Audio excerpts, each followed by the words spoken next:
नमस्कार विद्यार्थी मित्रांनो, तुमच्या सगळ्यांचं पुन्हा स्वागत आहे एज्युकल्चर मध्ये। मी अभिषेक ठिगळे। तर आपण सरळ सेवेचा खूप चांगला कोर्स असा लॉन्च केलेला आहे आणि त्याच्याच दृष्टीने त्याच्यात सगळे पीवायक्यू आपण देतोय आणि तसेच सगळे कन्सेप्टचे लेक्चर सुद्धा देतोय। तर त्यातलाच एक पुढचा पेपर आहे, हा सुद्धा जीएमसी जीएससी नांदेडचा पेपर आहे हा। त्यातला शिफ्ट 3 चा, याच्या आधी आपण जो बघितला तो शिफ्ट 1 चा होता। 2 चा पेपर माझ्याकडे आलेला नाहीये, 2 चा पेपर पण मला देऊन टाका, म्हणजे तो पण आपण YouTube वर घेऊन जीएससी नांदेडचा विषय संपवू 3 शिफ्टचा। ठीक आहे, जी मी बॅच म्हणतो ती बॅच आहे सरळ सेवा पीवायक्यू बॅच 2025।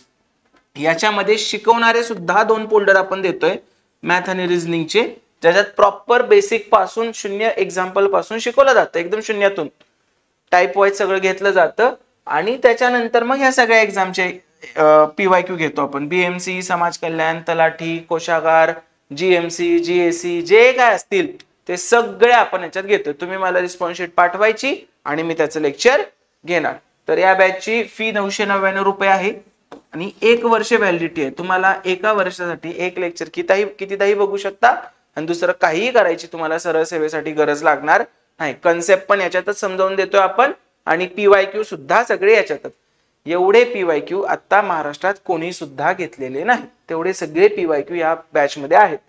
तुम्ही बिंदास्त डोळे झाकून गणित बुद्धिमत्तासाठी ही बॅच जॉईन करू शकता आणि माझं शिकवणं बघायचं असेल तर हे युट्यूबचं लेक्चर पूर्ण बघा, तुम्हाला माझं शिकवणं सुद्धा कळून जाईल आणि त्याच्यानंतर तुम्ही ठरवा बॅच जॉईन करायची की नाही करायची। तरी पण तुम्हाला काय प्रॉब्लेम आला तर हा माझा इथं कॉन्टॅक्ट नंबर आहे, याच्यावर तुम्ही मला विचारू शकता। शिकवलेलं पण आहे, पीवायक्यू पण आहे, सगळंच आपण व्यवस्थित याच्यामध्ये देतोय। एज्युकल्चर ऍप डाउनलोड करायचं आणि ही बॅच डोळे झाकून जॉईन करा। तुम्हाला गणित बुद्धिमत्ताला 25 पैकी 25 मिळण्यापासून कोणीही रोखू शकणार नाही, प्रोव्हाइडेड सगळे लेक्चर नीट तुम्ही बघितले पाहिजे। चला पहिल्या प्रश्नापासून सुरुवात करू।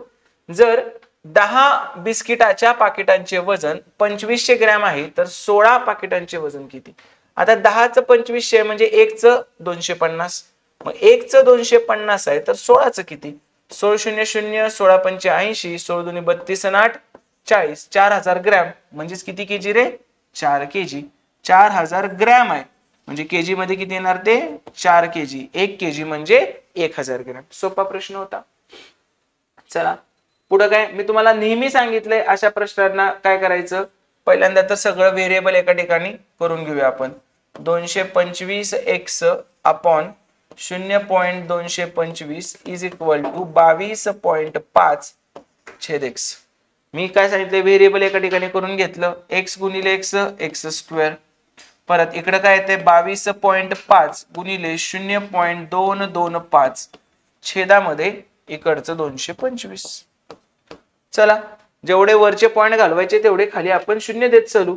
म्हणजे मला काय दिसतंय याच्यामध्ये, मला हे 225 दिसतंय गुणिले हे पण 225 दिसते भागिले 225 दिसते। आता इथं वर 1 2 3 4 आहेत, वर 4 होते म्हणून आपण काय केलं, बॅलन्स करायला खाली 4 शून्य दिले। जमलं? आता ह्याला हे गेलं, मग शेवटी राहिलं काय 225 छेद 10,000। पण ही कशाची किंमत आली? x वर्गची किंमत आली, बरोबर। मग आता स्क्वेअर रूट घ्यायचं, x बरोबर 225 चं वर्गमूळ 15 आणि 10,000 चं वर्गमूळ 100, 15 छेद 100 म्हणजेच किती? 0.15। ऑप्शन नंबर 3 चुकायचं काहीही चान्स नाही, एकदम फ्रॅक्शनच्या बेसिक मध्ये आपण हे सगळं शिकवलेलं आहे। नेक्स्ट, जर 18 माणसे 15 दिवसात एक विहीर खणू शकतात तर 10 दिवसात अशा 2 विहीर खणण्यासाठी किती माणसे लागतील? काय म्हटलंय, 18 माणसे, आपल्याला एकच गोष्ट माहित आहे, man days is equal to total work. मग काय म्हटलंय, 18 माणसे किती दिवसात? 15 दिवसात एक विहीर खणू शकतात। किती विहीर? एक। तर 10 दिवसात अशा 2 विहिरी खणायचे तर त्यासाठी किती माणसं लागतील? तिरकस गुणाकार जिंदाबाद। क्वेश्चन मार्क बरोबर 18 गुणिले 15 गुणिले 2, 18 गुणिले 15 गुणिले 2 आणि 10 गुणिले 1। मग बघा 2 कसं येते, बे पंचे 10, 5 एक 5, 5 त्रिक 15, 18 त्रिक 54। क्वेश्चन मार्क बरोबर 54, म्हणजे किती माणसं लागतील? 54। कधी कधी फसवायला काय देतात, आणखी किती माणसं लागतील, तर आधीची 18 आणि आताची 54 म्हणजे आणखी 36 लागली. असं करू शकतो 54 वजा 18. असा एक ट्रिकी प्रश्न म्हणजे शेवटी गंडवण्यासाठी ते तुम्हाला देऊ शकतात. पण मला सांग, तुला कुठे काय फॉर्म्युला बिर्म्युला दिसतोय का? अख्ख्या तिरकस गुणाकारावर आणि या एका वाक्यावर total work is equal to man days is equal to constant, या एका वाक्यावर अख्खं वर्क टाइम मी संपवलेला आहे. दुसरं तुला काय सुद्धा करायची गरज नाही. डन. कुठले फॉर्म्युले नको ना काय नको. नेक्स्ट, 6 संख्यांची सरासरी 8 आहे. जर 4 नवीन संख्या मिळवल्या गेल्यास नवीन सरासरी 9 होते. तर 4 नवीन संख्यांची, हे आपल्या पद्धतीने किती सोपं जाते बघ. 6 संख्यांची सरासरी 8 आहे, 4 नवीन झाल्या म्हणजे 10. 10 संख्यांची सरासरी 9 होते. 6चं 10 झालं, 4 न वाढलं. 8चं 9 झालं, 1 न वाढलं. 4 गुणिले 9 36, 6 गुणिले 1 6, 36 आणि 6 42. आणि 42 काय असते, नवीन वाल्यांचं टोटल असते 42. मग त्याची सरासरी पाहिजे. मग 42 भागिले 4 किती येते मग, 4 10 आणि 4 पंचे 10.5. डन. तुमची नॉर्मल मेथड काय, 6 संख्यांची सरासरी 8 आहे, 6 गुणिले 8 48. 4 नवीन संख्या मिळवल्या म्हणजे 10 झाल्या, त्यांची सरासरी 9 आहे, 10 गुणिले 9 90. कितीने वाढलं हे, 42 न. किती संख्यांचं, 4. 42 भागिले 4. हे खरं आकडे जर पॉइंट मध्ये आले तर हे अवघड बनतं. आपल्या मेथड मध्ये ते अवघड होत नाही, तुम्हाला सिंपलच दिसणार तरी पण. ठीक आहे, ही माझी इन्क्लुजन एक्सक्लुजनची मेथड तुम्हाला माहित आहे ऍव्हरेजची. नेक्स्ट बघा, हे सॉल्व्ह करायचंय. आता हे 0.5 आहे म्हणजे ह्याच्या हे दोनच झालं ना, 1 भागिले 0.5 म्हणजे वाटलंच करून दाखवतो. 1 भागिले किती येते, 5/10. 10 वर गेलं 10/5 म्हणजे किती झालं, 2. थोडक्यात 0.5 ची डबल आहे ना, म्हणजे ह्याचं उत्तर 2 आलं. 2 आणि 1 3, मग 1 ह्याचं उत्तर काय आलं, 1/3 म्हणजे 3 1 3 आणि 1 4/3. ह्याचं उत्तर काय आलं, 4/3. पण हे उलट होणार, हे उलट होणार, तर 3/4 होणार इथं. मग 3/4. मग इथं काय राहिलं, हे 2/10 असतंय, 2/10 अधिक 3/4. पटलं. मग बघा काय काय करू शकतो ह्याला आपण, ह्यालाच 1/5 पण म्हणू शकता तुम्ही. मग 4 1 4, 5 3 15 आणि 4 19 छेद 5 20. 19/20 आलं याचं उत्तर, पण त्याला उलट करायचंय म्हणजे याला काय होणार, 20/19 होणार. हे पॉइंट गेला म्हणजे 2/19 राहिलं. म्हणजे शेवटी आलं काय, 0.2 अधिक 2/19. सॉल्व्ह करायचंय. ह्याला परत काय करू शकतो आपण, 1/5 अधिक 2/19. 19 1 19, 5 2 10, 29/19 5/95. फ्रॅक्शनची बेरीज वजाबाकी आहे, 29/95. जमलं, लय फास्ट झालं ना. चला बघा इकडे, वाटलेलंच मला, तुम्ही दिसत नाही मला तरी पण जरा कळतंच थोडंफार. एक स्टेप बघा. 1/0.5 आहे, 0.5 ची डबल आहे ना, म्हणजे ह्याचं उत्तर किती आलं, 2. 1 अधिक 2 किती, 3. म्हणजे ह्याचं उत्तर काय झालं, 1/3. त्याच्या मागे 1 आहे म्हणजे 1 अधिक 1/3. 3 1 3 आणि 1 4/3. म्हणजे एवढ्याचं उत्तर किती आलं, 4/3. पण त्याच्यावर 1 आहे ना, म्हणजे 3/4 होणार. म्हणजे इथपर्यंतचं उत्तर किती आलं, 3/4. आता त्याच्या मागे 0.2 आहे, 0.2 ला मी 1/5 लिहू शकतो, अधिक 3/4. 0.2 ला 1/5 कसं लिहिलं, हो ना, भाग घालव, 0.2च येतंय. 4 1 4, 5 3 15, 15 आणि 4 19/20. हे कशाचं उत्तर आलं, एवढ्याचं उत्तर आलं. पण त्याला उलट केलं पाहिजे, त्याचं वर 0.1 आहे. मग 0.1 गुणिले 20/19 म्हणजेच काय येणार, 2/19. आता इथपर्यंतचं उत्तर काय आलं, 2/19. पण त्याच्या मागे कोण आहे, 0.2 आहे अजून एकदा.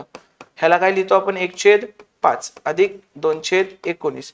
19 1 19, 5 2 10, 19 आणि 10 29 आणि छेद 19 5 95. फ्रॅक्शनची बेरीज वजाबाकी येत नसेल तर इयत्ता चौथीला तुम्हाला पुन्हा एकदा बसावं लागेल, त्याला काय ऑप्शन नाही. 29/95. स्वतःच सांत्वन करणं बंद करा, स्वतःला पीटी फील करून देणं बंद करा. मी आर्ट्स बॅकग्राऊंड आहे, मला गणित येतच नाही, मग मी काय करू, अभ्यास सोडून दे. सरळ साधं उत्तर आहे, लय झाले तुझे लाड. शिकायला लागेल की, येत नाही म्हणून कसं चालेल, मग पोस्ट नाही निघत. मी सिंपल सांगतो, ज्या एक्झामला मॅथ रिझनिंग आहे आणि जर तुमचं मॅथ्स वीक आहे, तुमची पोस्ट नाही निघत. काढून दाखवू मला, सर सांगायचं माझं मॅथ वीक आहे, मला बेरीज वजाबाकी येत नाही, तरी मी पोस्ट काढली. शक्य आहे का, नाही. हे ह्याला पोरं घाबरतात, हे त्यात बेरीज वजाबाकी सोडून दुसरं काहीही केलेलं नाही. जर असं जाग हो झोपला असशील तर जगाचे पोस्ट निघायला लागल्या, पगार मिळायला लागले, लग्न व्हायला लागली, पोरं बाळ व्हायला लागली आणि तरी तू अजून तिथंच आहेस. ह्याचं थोडंसं भान ठेव. जागा हो, टाइमपास करत असशील. असलं वाईट वाटतं जेव्हा घरी जातो येतो, जेव्हा कुठल्या तरी मेस दिसतात किंवा आधीमध्ये काम इकडे तिकडे ह्या पेठेत पुण्याच्या एरियात फिरताना, तर त्या मेसच्या बाहेर रांगा असतात जेवायसाठी. अरे येडबीड लागले तुम्हाला? मेसच्या बाहेर कोण रांगा लावतं? एवढं मारायला लागलास तू जेवायसाठी की तुला रांग लावून जेवायला लागायला लागतंय? जा ना, जिथं कुठे गर्दी नाही तिथं जाऊन जेव. रांगा म्हणजे कशा रांगा आहेत माहितीये का? त्या तर काय मंदिराच्या रांगा असतात ना, तशा रांगा जेवायला. एक सांगायचं तर म्हणजे लिटरली मला हसू येते, दया येते त्या पोरांची रांगेत बसून, रांगेत उभा राहून मेसला जेवणारे. का जात नाही दुसरीकडचं जेवण पोटात? ठीक आहे ना, 20-19 काय घरात थोडी जेवतोयस तू की तुला टेस्टीच पाहिजे, सगळं हेच पाहिजे. सगळ्यात जास्त टेस्टी मला लागतं. पण मी कधी अभ्यास करताना मेसला तर कधी रांग लावून जेवलेलो मला नाही आठवलं. जिथं लवकर होईल मी गेलं की जागा पाहिजे तिथं जेवायला मला, आणि लगेच उरकायचं 10 मिनिटात लगेच परत आपापल्या कामाला अभ्यासाच्या. म्हणजे मला खरंच विशेष वाटतं, ही पोरं पास होणार आहेत का? मेसला जे रांगा लावून जेवतायत ती पोरं कधी पास होणार आहेत का? आणि एक दिवसाचा आहे का? नाही. मेस आहे म्हणजे तू 30 दिवस तेच करत असणार का नाही? सिंपल गोष्ट आहे. तर हे पहिल्यांदा बंद करा. पुण्याचंच नाही, सगळीकडे जर हा कुठं दुसरीकडे पण प्रकार चालू असेल मोठ्या मोठ्या शहरात, कोल्हापूर, नाशिक, नागपूर, छत्रपती संभाजीनगर, तरी बंद करा. जर तुम्ही त्या कॅटेगरीत असाल, नको मला तुम्ही विद्यार्थी म्हणूनच नको. कारण तुम्ही फसवताय तुमच्या आई वडिलांना. सरळ सरळ मेसमध्ये जर तुम्ही रांग लावून जेवत असाल तर तुम्ही फसवताय तुमच्या घरच्यांना. त्यांचे पैसे वेस्ट चाललेत जर ते तुम्हाला देत असतील तर. सिंपल गोष्ट आहे. पुढे हे गणितामुळेच मला हा पेपर मिळालाय. तर हे चुकलंय त्यांचं गणित. जर तुम्ही कोणी या शिफ्टचे असाल तर ह्याच्यावर ऑब्जेक्शन घेऊ शकता तुम्ही. एकदम सोप्या सोप्या पद्धतीने जाऊ. ह्या दोघांची बेरीज केली तर 1.125 आणि 0.875 म्हणजे हे एक होतं आणि 1 आणि 1 2. यांची बेरीज किती होती? 2. आणि 2च्या खाली 5/8 आहे म्हणजे 8/5 म्हणजे 2 गुणिले 8/5 म्हणजे हे 16/5 होणार. एवढ्याचं उत्तर किती आलं?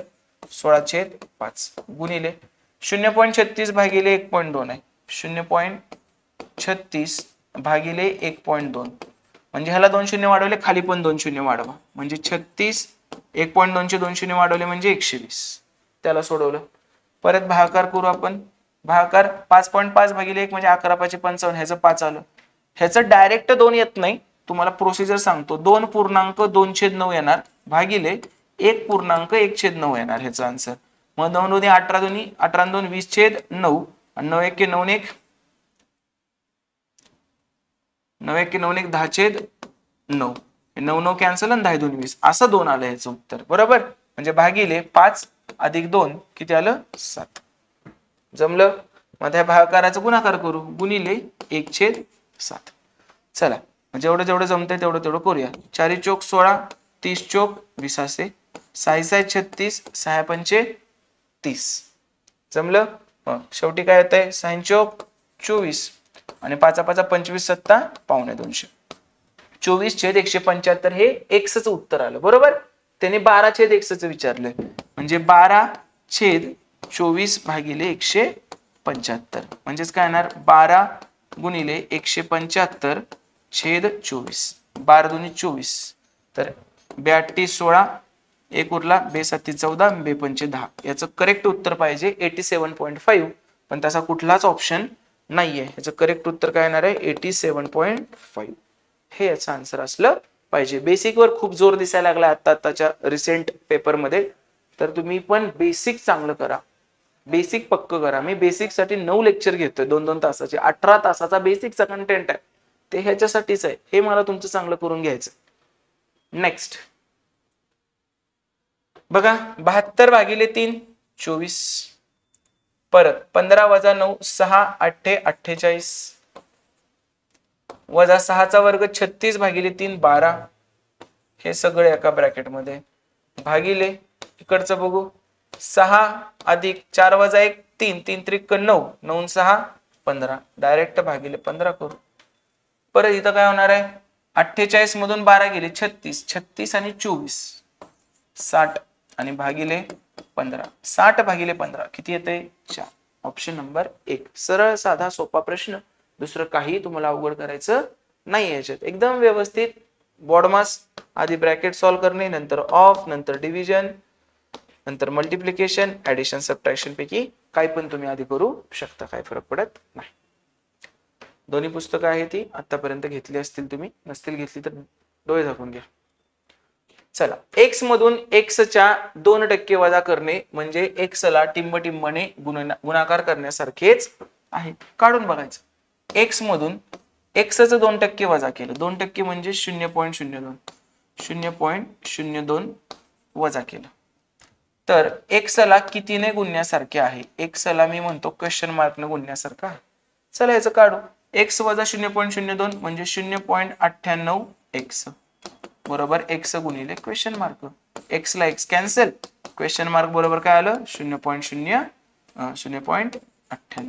क्वेश्चन मार्क बरोबर काय आलं 0.98. एक्स मधून एक्सच्या 2%, 2% म्हणजे 0.02, 2/100.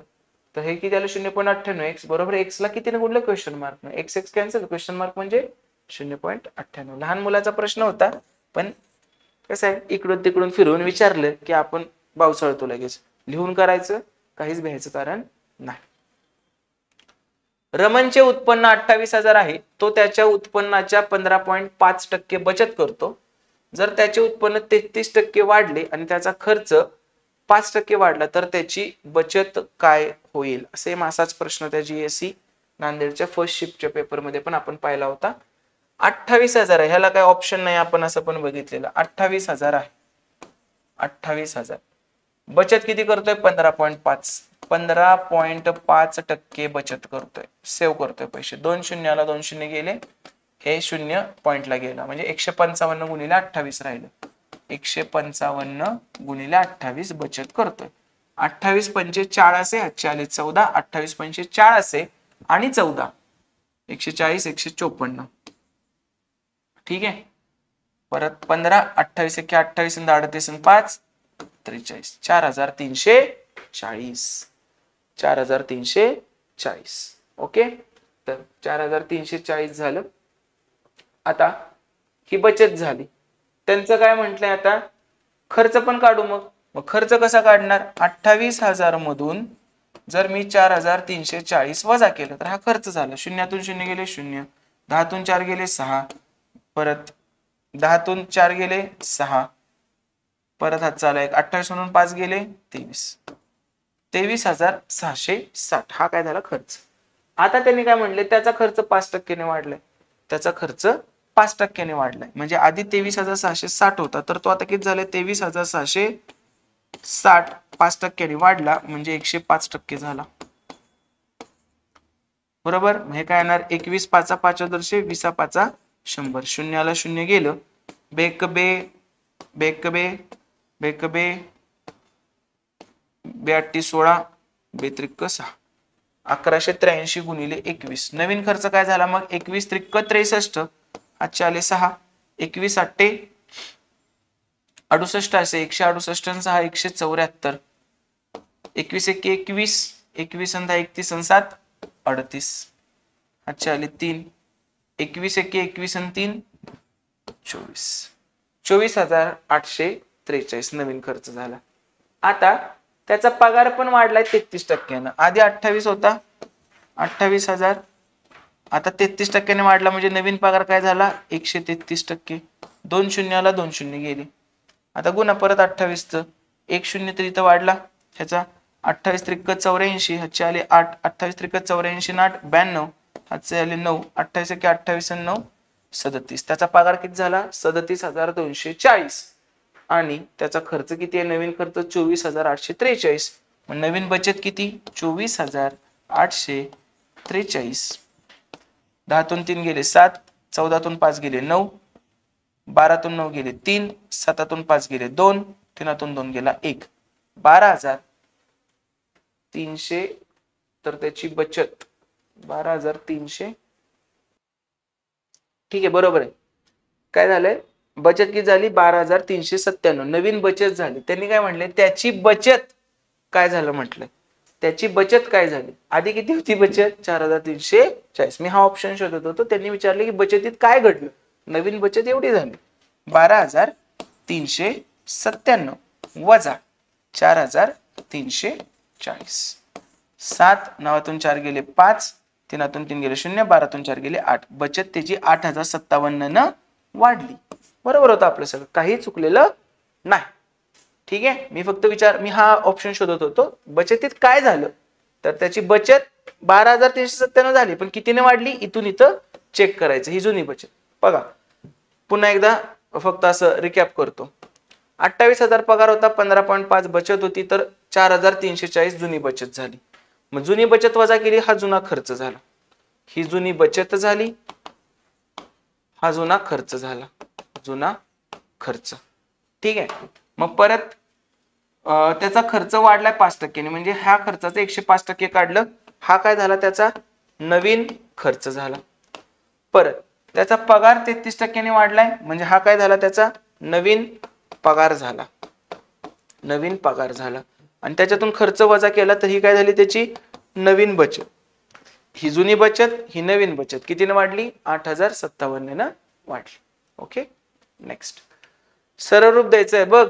घातांक कसा आहे प्रश्न किचकट. त्याच्या पुढचं काय राहिलेलं दिसतंय. ठीक आहे. एकच सेकंदात मी सांगतो तुम्हाला पुढं काय आहे. माझ्यात पण म्हणजे जो रिस्पॉन्स शीट आल्या त्याच्यात अर्धवटच प्रश्न आहे. नाही सोडवता येणार त्यामुळे हा प्रश्न, कारण ह्या 5ला वर काय आहे इथं हेच आपल्याला माहित नाही आणि त्यांच्या रिस्पॉन्स शीट मध्येच आलं नाही, त्यामुळे नाही सांगू शकत त्याचा आन्सर. सगळं काळात जरी बसलो तर आन्सर थोडीच निघणार आहे ना, कारण त्याचं पुढचं काय आहे इथं बाबा, इथं काहीतरी असेल ना, तेच आपल्याला माहित नाहीये. पुढे जाऊ आपण. 2/30 चे 1/20 हे बघा लहान मुलाचा म्हणजे किती टक्के. 2/30 च 1/20 म्हणजे किती टक्के. 2/30 च 1/20 म्हणजे टक्के किती. तर काय येणार हे 1/20 गुणिले 30/2 गुणिले 100. बघा मग शून्याला शून्य गेले, परत 2 दुनी 4, 25 चौक 100 आणि 25 त्रिक 75. किती टक्के रे 75%. 2/20 चे 1/20 लहानपणी केले ना. 10/2 म्हणजे किती टक्के. 10/2 म्हणजे किती टक्के. तसं 2/30 च 1/20 म्हणजे किती टक्के. पुढे चला सरळ रूप द्यायचंय बघा. 17/24 17/24 भागाकार येत नाही आपल्याला करता गुणाकार करतो आणि पुढचं उलट करतो. 8/17 17ला 17 गेले 8 1 8 8 त्रिक 24 म्हणजे ह्याचं उत्तर आलं 1/3. भागाकारात आहे. आधी आपण हे सॉल्व करून घेऊ. इथलं काय होतंय बे 1 बे बे त्रिक 6 5 दुनी 10 म्हणजे 2/3 आलं. 8 दुनी 16 3 1 3 16 आणि 3 19/8 त्रिक 24. भागाकारात आहे म्हणजे गुणाकारात 24/19. परत अधिक ह्याचं काय करायचंय, परत आधी ऑफ सोडवायला लागणार तुम्हाला.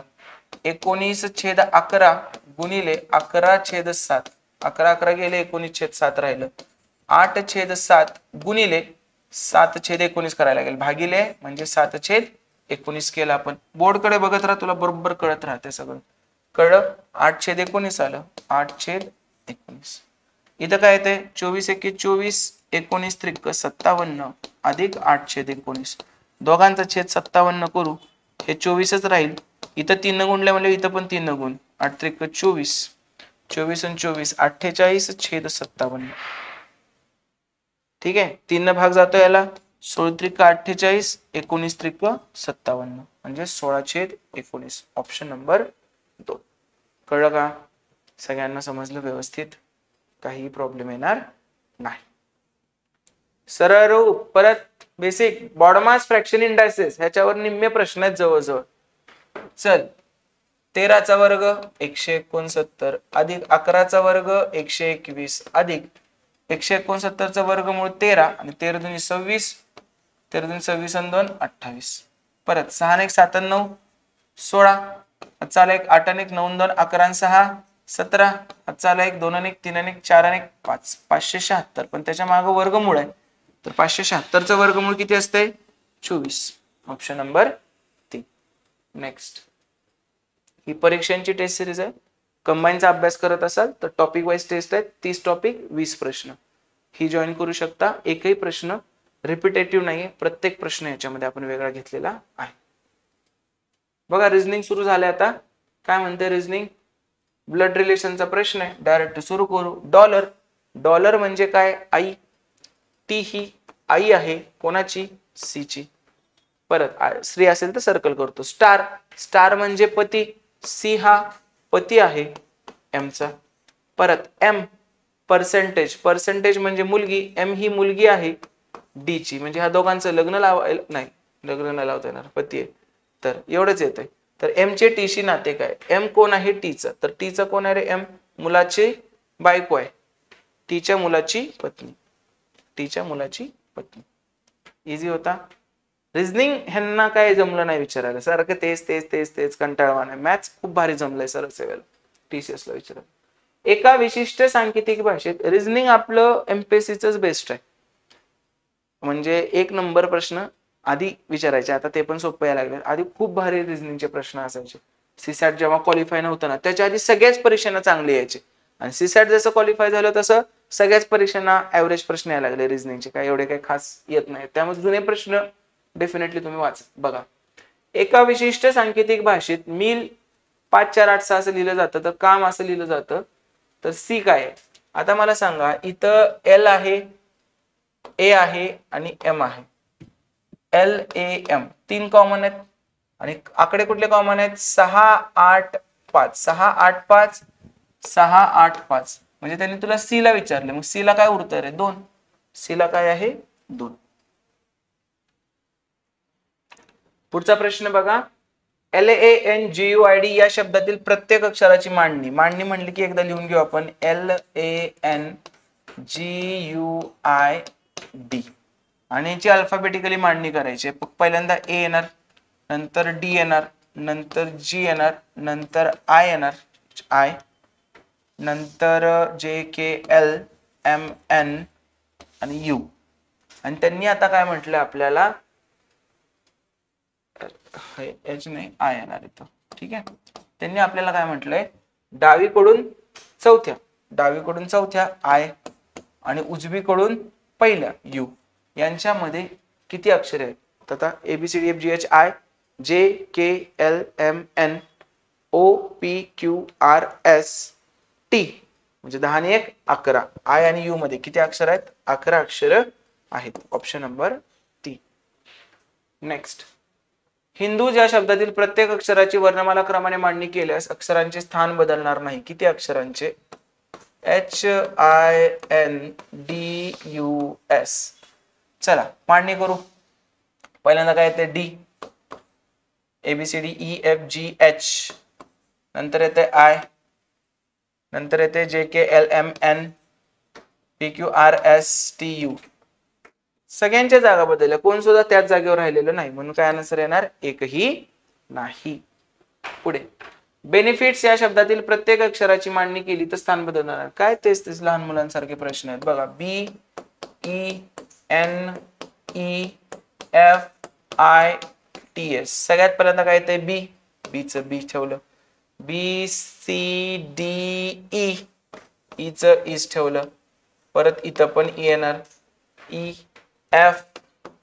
EFGHI JKLMN OPQRS आणि टी. म्हणजे किती अक्षरांचं स्थान बदललं नाही? ह्या बीचं आणि या ईचं. बाकी सगळ्यांचं बदललेलं आहे. म्हणजे 2 अक्षरांची स्थानं बदललेली नाहीत. Option number 2.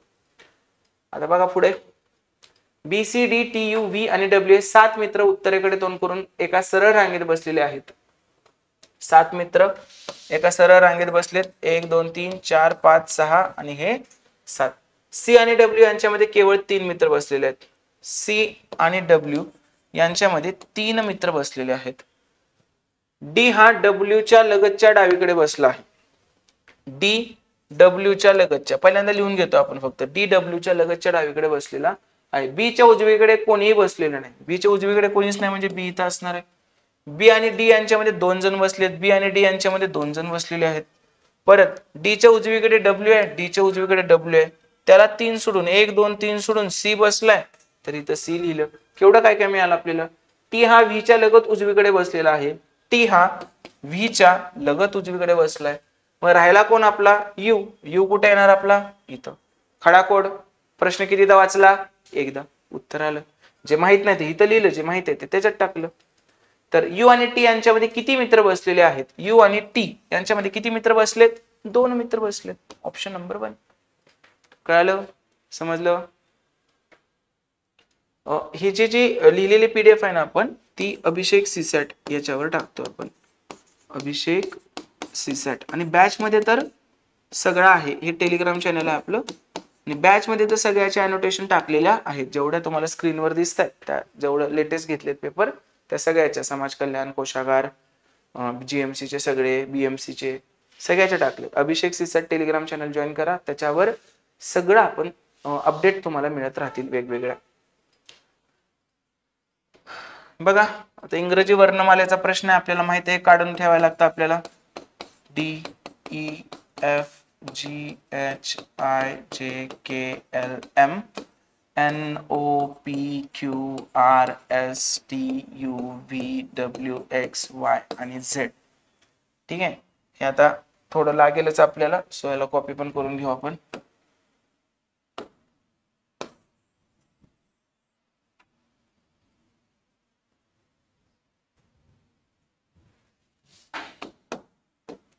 डन.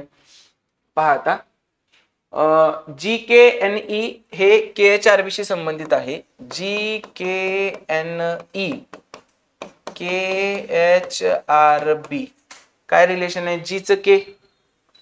जी च के म्हणजे 3 सोडून, हे बघ 3 सोडून. के च एच. के च एच म्हणजे आधीचं 2 सोडून. परत एन च आर म्हणजे परत 3 सोडून नंतरचं. आणि ई च बी म्हणजे आधीचे 2 सोडून. सेम तेच डब्ल्यू वाय डी एस ला लावा. 3 सोडून डब्ल्यू नंतरचं 3 सोडून ए. परत वाय च्या आधीचं 2 सोडून व्ही. ए व्ही पाहिजे.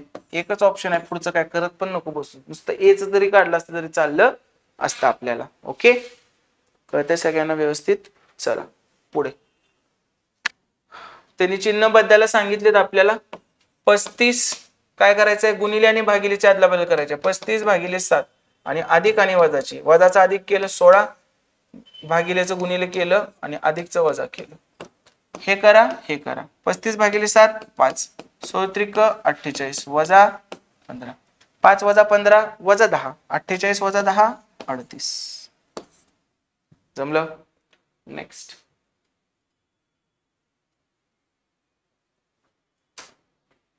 याचं करायचं आपल्याला. परत आपल्याला हे लागेल आपलं. चलो पुढे. इजी जे आर. इजी परत 2 सोडलेत आणि जे नंतर आर केले. लयच मोठं लांबड आहे. ठीक आहे करू आपण. जे नंतर आर म्हणजे काय 3 आणि 3 6 आणि 7 सोडलेत. ई नंतर जी 1 सोडलाय. 1 सोडले 7 सोडले. डब्ल्यू वाय 1 सोडले 7. बी च जी 3 आणि 3 6 आणि 3 आणि 3 6 आणि 7.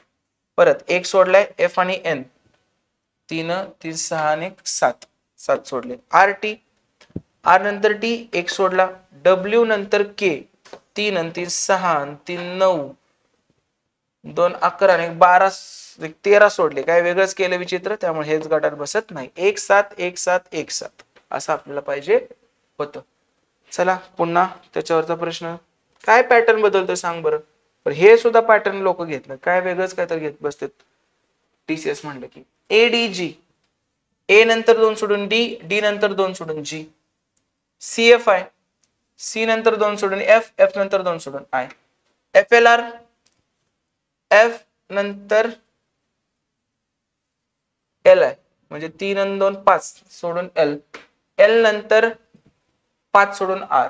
तसं एच नंतर 3 आणि 2 5 सोडून एन. एन नंतर 3 आणि 2 5 सोडून टी. सेम सेम सोडलेत म्हणजे. मग इथं बघू सेम सेम कसं काय होतंय. एनडीआर च एन नंतर डी म्हणजे 3 आणि 3 6 आणि 3 9 आणि 3 12 आणि 3 15 15 सोडले. आणि डी नंतर आर. डी नंतर आर 3 आणि 3 6 आणि 3 9 9 3 12 आणि 13 सोडलेत, गणलं हे इथंच, त्यामुळे काय हे येणार नाही. दुसरं बघा, के नंतर ई नंतर क्यू, के ई किती झाले, 1 2 3 4 5, ई नंतर क्यू, म्हणजे पुढून बघू, के नंतर ई, हे 13 आणि 2 15, 15 आणि 4 19, डन. आणि ई नंतर क्यू काय आपण बघितलेलं पहिल्यांदा, ए नंतर डी 2 सोडले, तसं नसेल कदाचित, मग हे आपण असं बघू आता, एच डी असं बघा, एच डी किती आहेत रे, सॉरी एच सी किती आहे, एकाड एक, डी च एफ एकाड एक, जी च आय एकाड एक, हे जरा चांगलं वाटतंय. परत एफ च एच एकाड एक, एल च एन एक सोडून एक, आर च टी एक सोडून एक, तर एन च एफ एक सोडून आहे का, नाही. के च एम एल सोडून आहे, ई च जी एफ सोडून आहे, क्यू च एस आर सोडून आहे, झालं. मी रट्टा मारून नाही आलो की जे उत्तर आहे, जे लॉजिक आहे तेच डायरेक्ट, पहिल्यांदा जे लॉजिक लावलं ते नाही चाललं, दुसरं लॉजिक लावलं. तुमचं पण परीक्षेत असंच होतं ना, इथं मी रट्टा मारून आलो जे आहे ते सोडवत बसलो, तर मग तुम्हाला पेपरमध्ये टेन्शन येतं, अरे त्यावेळी तर सरांनी एका झटक्यात सगळं सोडवलेलं. तसं नसतंय, कधीतरी पहिल्या अटेम्प्टला नाही होत, दुसरा तिसरा चौथा लागतो, एका मिनिटात तुम्ही तेवढे लॉजिक लावू शकता, 7 8 लॉजिक लावू शकता वेगवेगळे. पुढे पहा, गटातनं बसणार शोधायचं तुम्हाला, C F I, C F I, C इथं आहे, एफ इथं आहे, आय इथं आहे, 2 2 सोडून, डी जी जे, डी जी जे 2 2 सोडून, क्यू डब्ल्यू ई, क्यू हे वेगळंच काय तर आले, डब्ल्यू वेगळं आले, बीई एच 2 2 सोडून, त्यामुळे हे गटात बसत नाही, ऑप्शन नंबर 3. पुढे बघा काय काय करू शकतो, क्यू ओ एम के, क्यू नंतर एक सोडून आधीच ओ, एक सोडून एम, एक सोडून के, एक सोडून आय, म्हणजे पहिलं आय असलं पाहिजे. नंतर S Q O M, S Q O M K, पुढचं के असलं पाहिजे. तिसरं बघा, V T R P, V T R P एक सोडून काय पाहिजे आता, एन, म्हणजे उत्तर काय आलं पाहिजे याचं, I K N, option number 3. कळलं, इझी होतं. ओके, ही एक आरआरबी ची बॅच आहे. जर तुम्ही रेल्वेचे फॉर्म भरले नसतील तर डेफिनेटली भरा. 27 तारीख लास्ट आहे. 3 एक्झाम देऊ शकता तुम्ही, 3 एक्झाम देऊ शकता, एकच सिलेबस, काही वेगळं करायची गरज नाही. सगळे अपडेट देतोय मी, डेफिनेटली ही बॅच जॉईन करा, तुम्हाला 100% परीक्षा पास होण्यासाठी याचा फायदा होईल. 60% वेटेज मॅथ रिझनिंगचं आहे, मी शिकवतोय. डेफिनेटली तुम्हाला सोप्या पद्धतीने सगळं वाटेल आणि तिकडे पण जास्त जागा आहेत, 12,000 प्लस जागा आहेत रे, कुठं रडत बसता तुम्ही इकडं, 12,000 प्लस जागा आहेत, एक सिलेबस 3 एक्झाम, एवढ्या जागा एमपीएससीचे 2 3 3 वर्षात येणार नाहीत. सरळ सेवेचं पण तुम्ही बघता, त्यामुळं हे परीक्षेचे फॉर्म भरा, 500 रुपये फॉर्म फी आहे, 400 रुपये रिटर्न देतात ते एक्झामला गेल्यावर, त्यामुळे तुम्ही देऊ शकता हे एक्झाम. ठीक आहे, थांबूया आता आपण इथे. Thank you so much, all the very best.